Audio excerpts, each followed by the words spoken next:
आ रहे थे सर कि कड़ा मुकाबला है, पर मैंडेट आया उसने तो सभी की आंखें खोल दी। और जिस तरह का जनादेश महाराष्ट्र की जनता ने दिया है, ये कैसा जनादेश है और इसके पीछे के कारणों की व्याख्या आप कैसे करते हैं? और दूसरा एक ही सवाल इसमें निहित है, अब क्या शिंदे लीड करेंगे या फिर फडणवीस लीड करेंगे? ब्रजेश भाई, दो चीजें हैं। पहली चीज तो ये उम्मीदें जीतने वालों को भी नहीं थी। मैं लगातार अलग अलग लोगों से मिलता रहा, खासकर शिंदे गुट के लोग जो स्ट्रेटेजिस्ट हैं उनसे मेरी मुलाकात होती रही। वो खुद को 20 और 25 सीट के बीच में माप रहे थे। बीजेपी खुद को 90 सीटों के बीच में माप रही थी और 15 जी। अगर ये सिचुएशन आप देखते हैं इन लोगों को, तो मुझे नहीं लग रहा है कि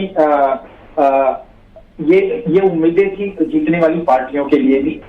जाहिर सी बात है कि इस पूरी जीत में जो सबसे बड़ी चीज रही वो रही है बीजेपी का micro management, election micro management की बात करें, बहुत ही बढ़िया सिंक रहा उनकी दोनों सहयोगियों के साथ। लोकसभा में यही पार्टी जो है करीब करीब 136 विधानसभा सीटों पे पीछे दिख रही थी, वो अचानक जो है कितना मैसिव परफॉर्मेंस करती है।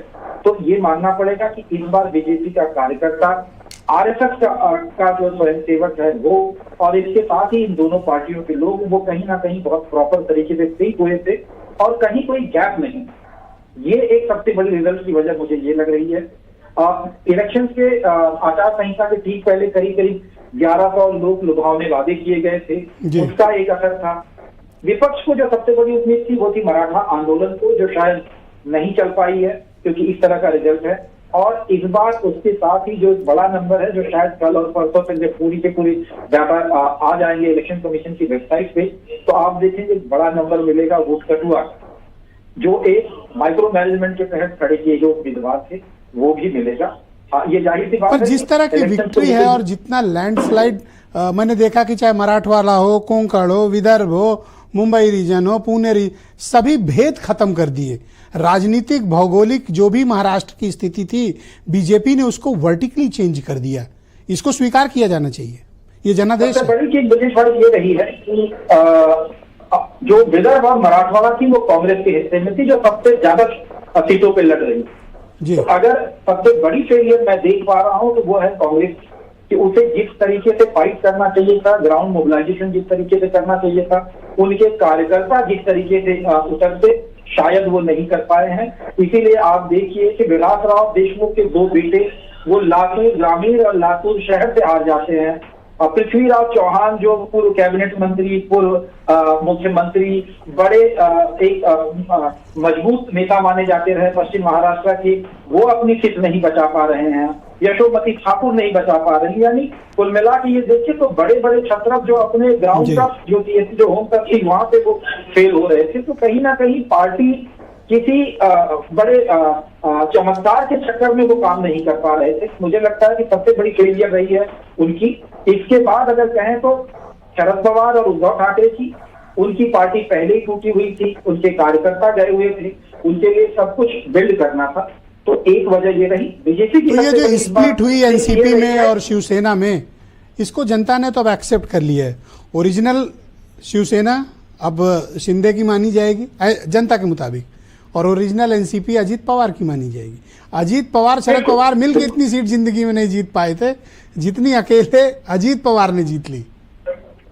आप सिर्फ यही नहीं, आप ये देखें कि जितनी पूरी सीट विपक्ष अकेले जीती है उससे ज्यादा अकेले शिंदे जीते हैं। करेक्ट। तो जो एक मराठा आंदोलन को लेके जो ये वादा कर रहे थे, वो मराठा आंदोलन और मराठा वोट बैंक की जो एक मानी जा रही थी, शरद पवार से जुड़ी हुई एक लेगेसी थी, मराठा छत्र कांग्रेस में थे, उन सब के पास भी वो सब चीजें निकल गई हैं। और शायद यही वजह, जैसे आपने पहला एक सवाल है जो दर्शक बार बार पूछ रहे हैं और जानना भी चाहते हैं कि कौन बनेगा मुख्यमंत्री? ये एक बड़ा पेचीदा सवाल है ब्रजेश भाई। अगर बीजेपी की बात करें तो चुनाव के ठीक पहले से वो अपने कार्यकर्ताओं के बीच में कह रहे थे कि वो देवेंद्र फडणवीस को बनाएंगे। 132 सीटों पे बढ़त आ रही है पार्टी की, जाहिर सी बात है कि अब तो उनका है। लेकिन शिंदे का आज का जो स्टेटमेंट है कि हमारे बीच में ऐसी कोई बात नहीं हुई थी कि जो सबसे ज्यादा बिहार जैसी स्थिति क्यों उत्पन्न होने देगी बीजेपी, जब 133 सीट पर वो अकेले हैं? और सर, सरकार बनाने के लिए बहुमत 145 का चाहिए। करीब करीब तो नजदीक हैं, तो वो शिंदे को कंधे पे क्यों बिठाएंगे? देखिए, सबसे बड़ी चीज है कि आप सिर्फ महाराष्ट्र को देख रहे हैं, लेकिन शिंदे के पास जो जीते हुए सांसद दिल्ली में बीजेपी के साथ हैं, अल्पमत की सरकार वहां पे है, वो दूसरों के भरोसे चल रही है। तो अब ये देखना होगा कि शिंदे कितना बढ़िया निगोशिएशन करते हैं। भाई, हमने अपने मुख्यमंत्री को आपके यहाँ डिप्टी बना दिया, आपको सीएम बना दिया, अब हम जीत के आए, हमको सीएम बनाओ, आप डिप्टी बन जाओ। ये हो सकता है, कितना बढ़िया फार्मूला है। किस तरह का पोर्टफोलियो होगा, सबसे बड़ी चीज तो ये है पोर्टफोलियो क्या होगा। महाराष्ट्र में अर्बन डेवलपमेंट, फाइनेंस मिनिस्ट्री, दो ऐसे इंपॉर्टेंट वो है जहां पे सबसे ज्यादा रेवेन्यू पार्टियों की साथ चलती है। होम मिनिस्ट्री तीसरी चीज है।